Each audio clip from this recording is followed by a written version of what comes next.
நான் ஒர்க் பண்ண எல்லா டேரக்டர்ஸில் வந்து ரொம்ப ஓப்பனிங் லைன் கொடுத்து பாட்டு ஹிட் ஆக்குறதுக்கான எனக்கு ஈக்குவல் வேவ் லென்த்தில் இந்த மக்காயெல்லாம் பண்ணோம் இல்லையா, அந்த ஸ்டைலில் வந்து இந்த சிக்கு புக்கு ஸ்டைலு பாட்டு எல்லாம் தொம்பைக்கு தொம்ப நானே வந்து உல்ட்டாவாக்கு பண்ணுற ஆள் இல்லை, இன்னும் உல்ட்டா அப்படி போகிற மாதிரி சார் வந்து வரி வரியாக எழுதி கொடுத்து பண்ணிகிட்டு இருக்கும்போது ஏதாவது ஒன்று பண்ணி ஆகணுமே எல்லாரும் திரும்பி பார்க்குற மாதிரி அப்படின்னா, சார் எல்லாமே பாட்டுன்னா முறையாக தானே சார் பாடுவாங்க. ரொம்ப அதாவது கர்நாடிக் சிங்கர்ஸு கர்நாடிக் வித்வான்கள்லாம் இதை பார்த்து வந்து தலைவலியில் என்னடா ஆச்சுன்னு சொல்லி மண்டை வெடிச்சு சாகணும். அப்படி ஒரு சாங் கம்போஸ் பண்ணுவோம் சார் அப்படின்னோடனே சரி இசைக்கு இப்படி ஒரு சோதனை, இசைக்கு ஒரு சோதனை மண்டை வெடிச்சு சாகணும். உண்மையில தான் இது கர்நாடிக் படிச்சவன் இதை கேட்டா அவன் வந்து கொலவரியில வந்து என்ன வந்து கொன்றுணும். கர்நாடிக் படிச்சவன் காரேத்தி கொல்லணும் இந்த மாதிரி வெரி பட இருக்காங்க. அப்படி ஒரு சாங் கம்போஸ் பண்ணணும். ஆனா விஜய் சினிமாவில் கூட அப்படி ஒரு டைமிங் கிடைக்காது. ஏன்னா கவுண்டமணி எல்லாம் வந்து டயலாக் பஞ்ச் டெலிவரி டைமிங் சொல்லுவாங்களா, அதை விட டைமிங் என்னன்னா நானும் அவர் விஜய் பேசிட்டு இருக்கோம். இந்த வாய்ஸ் ஆனது இதுக்கு முன்னாடி ஒரு கொடுமையான வாய்ஸ், இதுக்கு முன்னாடி யாரும் இந்த வாய்ஸை கேட்டிருக்க கூடாது, இந்த வாய்ஸ் இதுக்கு முன்னாடி எதுவும் பாடிட்டு இருக்க கூடாது, இனிமேல் லைஃப்ல இதுக்கப்புறம் பாடவே கூடாது. அப்படி ஒரு வாய்ஸ் வேணும். எங்க பிடிக்கிறதுக்கு போது டக்கு டக்குன்னு கதை தவிர விஷால் என்ட்ரி, சார் சாங் ரெடியா? ஆனா அந்த வீடியோலயும் அது இருக்கும்ல சார். ஆமா, ஆனா என்னன்னா ஒரே அட் டைம் நானும் விஜய் ஒருத்தங்க பார்த்துட்டோம், 2 பேர் மைண்ட் ஸ்ட்ரைக் ஆச்சு, வாய்ஸ் கிடைச்சிருச்சு. ரொம்ப சிறப்பாக இருந்துச்சு அவரோட இன்டர்வியூ, அவர் பாடினதும். சிங்கிள் டேக் ஆர்டிஸ்ட் கேள்விப்பட்டிருக்கீங்களா? அதே மாதிரி சிங்கிள் டேக்ல பாடுற சிங்கர். ஆமா, என்ன சொதப்புன்னு முடிவு பண்ணிட்டோம். ஒருவேளை செகண்ட் டேக் போகும்போது நம்ம பெர்ஃபெக்ட்டா பாட்டா ஓகே பெர்ஃபெக்ட்டா பாட்டா தப்பாயிரும் இல்லையா? என்ன சார் சொல்றீங்க? அதனால வந்து அதுல ஒரு ஹைலைட் நீங்க நம்ப மாட்டீங்க, அந்த சாங் வீடியோலயே வரும் ஒரு ஐட்டம் வரும், ஒரு ஐட்டம் வரும். அது உண்மையாவே இவர் போட்டது ஆலாபன இவரே சார் இங்க ஒரு ஐட்டம் போட்டாரோ நாங்க ஷாக்கு வெளியில என்ன பெரிய ஐட்டம்காரரா இருப்பாரு. அதாவது நிலா காயத்துல ஜானகி அம்மா போட்ட ஐட்டத்தை விட ஒரு பிரமாதமா ஒரு சங்கதியை போட்டாரு. அதனால வந்து மறக்க முடியாத ஒரு சாங் தான் அந்த சாங். இப்ப நம்ம தட்டி திரும்ப எழுப்பி கொண்டு வந்திருக்கோம். கண்டிப்பா அது வந்த டைம்ல பயங்கர வைரல் ஆச்சு. அப்போ உங்களுக்கு பயங்கரமான என்ன சொல்றது கால்ஸ் எல்லாம் வந்திருக்குமே உங்க ஃப்ரெண்ட்ஸ் கிட்ட இருந்தெல்லாம். யாராவது உங்களை பயங்கரமா ஏதாவது நீங்க ஒன்று எதிர்பார்த்தீங்களே இந்த பாட்டு வந்தோடனே எல்லாரும் டென்ஷன் ஆகணும்னு, அப்படி டென்ஷன் ஆகி உங்களை திட்டினது யாராவது ஞாபகம் இருக்கா உங்களுக்கு? இல்லை, எங்க வீட்லயே வந்து எதுக்கு இந்த விஷ பரீட்சை பண்ற அப்படின்னு கேட்டாங்க. மை டியர் லவ்வர் அப்படின்னு பாடும்போது இந்த பாட்டுக்கு நீங்க தான் சார் லிரிக் ரைட்டர் ஆக்சுவலா? இந்த பாட்டு பாவிஜய். ஆனா இன்னொரு இதுல ஒரு விஷயம் சொல்ல ரகசியம், இந்த பாட்டெல்லாம் பாடி உண்மையாவே நாங்களும் எதிர்பார்க்கல, ரொம்ப நல்லா வந்துருச்சு, அப்போ வைரல் ஆயிடுச்சு. ஆனா அதுல என்ன ஒரு விசேஷம்னா விஷால் தன்னை உண்மையாவே சீரியஸா பாடகர் நினைச்சுக்கிட்டாரு. இன்னும் அவர் நினைச்சுக்கிட்டு இப்ப நேத்து கூட சொன்னாரு, சார் கண்டிப்பா பாருங்க ரிலீஸ் ஆனா பாட்டுக்கு ஒரு அவார்டு கொடுப்பாங்க அப்படின்ட்டு. சரி, இப்படி உங்களை இல்ல அந்த சாங் வந்து மேக்கிங் எக்ஸ்ட்ராடினரியா இருக்கும். It's a climax song. அது இப்போ காட்ட முடியாது சுந்தர் சார் சொன்னாரு. பட் இட்ஸ் அது என்ன சொல்றது, என்னையே நான் பெருமையா சொல்லிக்க கூடாது. சொல்லுங்க சார், எங்களுக்கு தேவை. எங்களோட ஆளெல்லாம் பாருங்க, அங்க ஒவ்வொரு அங்கிளும் எப்படி வெயிட் பண்ணிட்டு இருக்காருன்னு. சீனியர் அங்கிள்ஸ் எல்லாம் வெயிட் பண்ணிட்டு இருக்காங்க நீங்க சொல்றதுக்காக தான். பெருமையா சொல்லுங்க, பரவாயில்ல சொல்லுங்க. நம்பிக்கை ராஜாக்கும் சுந்தர் சாருக்கு நம்பிக்கை. அந்த மைக்கை பிடிச்சி இவன் என்ன பாட போறான் அப்படின்ட்டு. சரி ஓகே, கிடைச்ச வாய்ப்பு எதுக்கு மிஸ் பண்ணணும், அதுவும் ட்ரை பண்ணலான்னு அப்படின்னு சொல்லிட்டு இப்போ. சரி ஓகே, இப்போ உங்களுக்கு சார் இதுதான் நீங்க விஷால் சாரோட பண்ற ஃபர்ஸ்ட் படம் இல்ல? இதுதான் ஃபர்ஸ்ட் மூவி. சோ அதுக்கு முன்னாடி உங்களுக்கு பழக்கம் இருந்ததா விஷால் சார்? இல்ல, அதுவே ஒரு சின்ன ஒரு கதை. எனக்கு விஷாலுக்கு பழக்கம் இல்லை. பட் விஷால் அண்ட் குஷ் வந்து ரொம்ப நல்ல ஃப்ரெண்ட்ஸ், 2 பேருமே ரொம்ப ஒரு நல்ல திக் ஃப்ரெண்ட்ஸ். அப்போது ஒரு தடவை வந்து பட் இது அவங்க ஃப்ரெண்ட்ஷிப் தானே ஒழிய எனக்கு விஷாலுக்கும் டைரெக்டாக பழக்கம் இல்லை.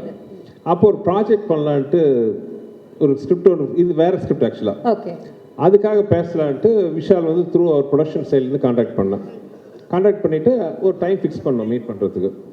இப்போ நானும் என்னோட அசிஸ்டன்ட் ஒருத்தரும் ரைட்டரும் போகிறோம் விஷால் பார்க்க. போகும்போது ஒரு 3 மணிக்கு அப்பாயின்மெண்ட்டு, ஒரு 2:55 பக்கமாக ஒரு வீட்டு நெருங்க போயிட்டுருக்கோம்.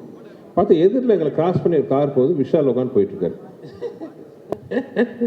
இது நான் கார் ஓட்டிட்டு இருக்கேன், அசிஸ்டன்ட் பார்த்துட்டார், சார் அவர் என்ன சார் போயிட்டு இருக்காரு, ஆப்போசிட்ல போறாரு நான் வரேன்ட்டு. நான் விளையாட்டா சொன்னவரும் நான் வரவும் பார்த்து பயந்துட்டு போறாப்லையோ அப்படின்ட்டு, விஷால் இல்லைப்பா, விஷால் மாதிரி யாராவது பார்த்துட்டோம், அதான் 3 மணிக்கு நம்மளை வர சொல்லியிருக்காரு அப்படின்ட்டு ஆஃபீஸ் போனால் அங்கே இல்லை. இல்லை சார் வெளியில் போயிட்டாரு மாதிரி சொன்னோன்னே எனக்கு சுருன்னு ஆயிடுச்சு. என்ன இது 3 மணிக்கு வர சொல்லி 3 மணிக்கு போயிட்டோம், அங்கே காணணுன்னே சுருன்னு ஆயிடுச்சு. நான் கிளம்பி வந்துட்டேன். அதுக்கப்புறம் பயங்கர நைட்டு குஷ்ட வந்து சொல்கிறேன், என்ன உன் ஃப்ரெண்டு அப்பாயின்மெண்ட்னா கரெக்டாக இல்லாமல் கிளம்பி போயிட்டாப்புல, இல்லை குஷ் அப்பாயின்மெண்ட் கொடுத்துட்டு கிளம்பி போயிட்டாரு, இவர்தெல்லாம் ஒரு ஃப்ரெண்ட் அவனுக்கு அப்படின்னு. இல்லைங்க விஷால் அப்படியெல்லாம் இல்லை, நான் பேசுகிறேன் அப்படின்னு. அதெல்லாம் ஒன்றும் பேச வேண்டாம், நீ எதுக்கு பேசுகிற அப்படின்னு அதோட கட்ட. அதுக்கப்புறம் விஷால் கூட எந்த வித டச்சும் கிடையாது எனக்கு. இது நடந்து ஒரு 2-3 மாதம் பக்கமாக ஆயிடுச்சு. ஆனதுக்கப்புறம் ஒரு ஃபங்க்ஷன், ஒரு காமன் ஒரு ஃபங்க்ஷன், இன்னும் கரெக்டாக சொல்ல போனோன்னா அது வந்து அம்மா எம்என் ராஜம்மாவோட ஏதோ அவங்களோட சம்மந்தப்பட்ட ஒரு ஃபங்க்ஷன். அந்த ஃபங்க்ஷனில் பார்த்தீங்கன்னா நாங்கள்லாம் பேசிட்டு இருக்கோம், பார்த்தா விஷால் என்ட்ரி.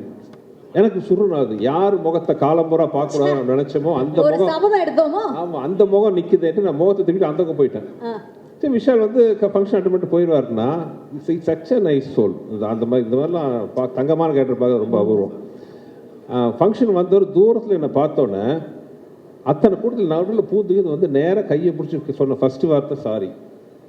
அன்றைக்கி ஆக்சுவலாக ஒரு மெடிக்கல் எமர்ஜென்சி அவங்களோட சம்மந்தப்பட்ட ஒரு இடத்துல, அதுக்காக அர்ஜென்ட்டாக கிளம்பி போயிட்டார். அதுக்கப்புறம் கான்டாக்ட் பண்ண ட்ரை பண்ணார், கான்டாக்ட் பண்ண முடியலைங்கிற விஷயம். சார் சாரி சார், நீங்கள் எப்போ சொல்லுங்கள், நான் வந்து உங்களை மீட் பண்ணுறேன் அப்படின்னாரு. அன்னைக்கு ஆரம்பித்த நட்பு தான், அன்னைக்கு ஆரம்பித்த நட்பு. அதில் அந்த மீட்டிங்க்கு அப்புறம் அப்படியே பழகும் போது தெரிஞ்சது என்ன ஒரு நல்ல ஒரு சோல். அதாவது எத்தனையோ ஹீரோ கூட ஒர்க் பண்ணியிருக்கேன். கார்த்திக் சாரை எப்பவுமே என்னோட அண்ணன் சொல்லுவேன்.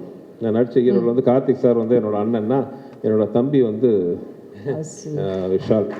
அதுக்கப்புறம் ஆரம்பித்த நட்பு இந்த நிமிஷம் வரைக்கும் தொடருது. ஸோ ஒரு சண்டைன்னு சொல்ல நான் நினச்சிக்கிட்டேன் அப்படின்ட்டு அப்படிதான் ஆரம்பிச்சோம். ஆனா இன்னைக்கு குடும்பத்துல ஒருத்தர் மாதிரி தான், உங்க பிள்ளைங்கள் கூட ஒரு அன்பான ஒரு மாமா தான் அவர், இல்ல விஷால் மாமா தான். ஸோ விஷால் சார், உங்களுக்கு வந்து ஞாபகம் இருக்கா அவரோட ஏற்பட்ட அந்த நட்பு, அதை பத்தி ஏதாவது you want to share?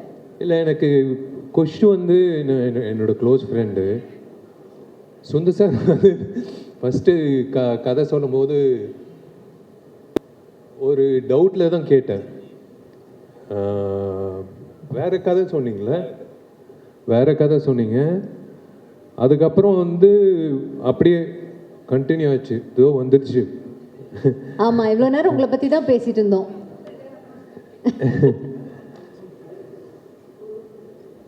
It is a bonding. I deserve to be part of that family. எனக்கு அந்த 2 பொண்ணுங்களும் பிடிக்கும், குஷும் பிடிக்கும், சுந்தர் சாரும் பிடிக்கும். I feel that I'm part of the family. Definitely you are. Yeah. And that's such a nice feeling, right? Yeah. They're always there. எப்பவுமே வந்து பாசிட்டிவாக ஃபோன் பண்ணி கேட்பாங்க, என்ன பண்ணுற, என்ன பேசுகிற. குஷ் வந்து நான் இழுத்துட்டேன் நடிகர் சங்கத்துக்கு. குஷ் நீ வரணும், நடிகர் சங்கத்துக்கு வரணும். சரி ஓகே வந்துடுறேன். அண்ட் அவங்க ஐ திங்க் யூனோ யார் சொன்னால் இன்னைக்கு கூட for example is running a very high fever, but யாருக்காகவும் வந்திருக்க மாட்டார் ஐ டவுட். பட் சுந்தர் சார்னா I think he is come like really high fever is running. Thank you so much for that. And இப்போ வந்துட்டு அதுக்கப்புறம் உங்களுக்கு இது ஒரு படம் பண்ணி முடிச்சாச்சு. பட் சார் வந்துட்டு எப்பவுமே வந்து பார்த்தீங்கன்னா அவர் வந்து ஒரு 40 நாள் ஷூட்டிங்னா 40 நாளில் ஷூட்டிங் முடிஞ்சிடும். 39 நாள் 38 நாளில் கூட முடிய வாய்ப்பு இருக்கே தவிர 41க்கு மட்டும் அது போனதா சரித்திரமே கிடையாது. அதுக்கப்புறம் இவ்வளோதான் போஸ்ட் ப்ரொடக்ஷன். அதுக்கப்புறம் இந்த டேட் ரிலீஸ்னால் சாருக்கு ரிலீஸ் ஆகும். அப்படி அவரோட கெரியரில் ஐ திங்க் அவர் மிஸ் பண்ண ஒரே ஒரு படம் இதுதான். மக்களுக்கு எல்லாருமே, அவரோட ரசிகர்கள் எல்லாருமே இது ஒன்று மட்டும் மிஸ் ஆயிடுச்சு. ஏன்னா அந்த டைமில் you know what we remember, MGR பயங்கர காமெடியாக இருக்கும். ஐயோ அந்த கிளைமேக்ஸ்க்கு முன்னாடி ஐயோ பயங்கர காமெடியாக இருக்கும். ஒரு 15 மினிட்ஸ் இருக்கு ஒரு சீக்வன்ஸு. நான், சந்தானம், ராஜேந்திரன், மனுபாலா சார். அது ஹேட்ஸ் ஆஃப் டு இல்லை, அவரோட கிரியேட்டிவிட்டிக்கு ஹேட்ஸ் ஆஃப் டு. அது வந்து கண்டிப்பாக வந்து 100% வந்து எல்லாரும் சிரிச்சுட்டு வெளில வருவாங்க. Extraordinary comedy. அது சொல்லக்கூடாது. But it is a wonderful journey working with him.